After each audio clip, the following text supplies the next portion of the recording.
سلام الله عليكم مشاهدينا الكرام، أهلا بكم من جديد إلى تفاصيل حصاد الليلة.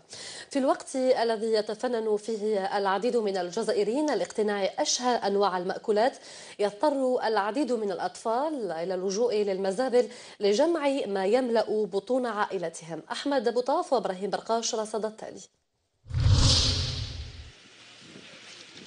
صدمنا من هول المشهد. أطفال لا تتراوح أعمارهم 10 سنوات يقتاتون من بقايا الخضر والفواكه من المزابل التي خلفها التجار.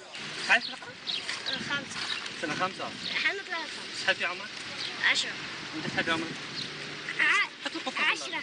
وعند تقربنا من البعض أقروا أنهم يجمعون هذه الفضلات لتقتات بها عائلتهم أو يعيدون بيعها بدنانير قليلة. وبعد واش يقولوا لكم؟ كتديو لهم هذوك يقولوا لكم؟ ظاهرة وصفتها شبكة ندى لحماية الطفولة بالخطيرة والتي تستدعي التدخل العاجل للسلطات.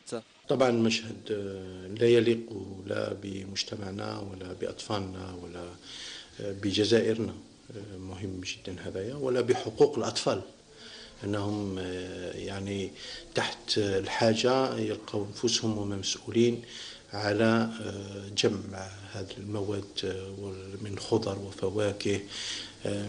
يعني للأسف في المساحات التجارية إلى آخره باش يعيشوا العائلات تاعهم.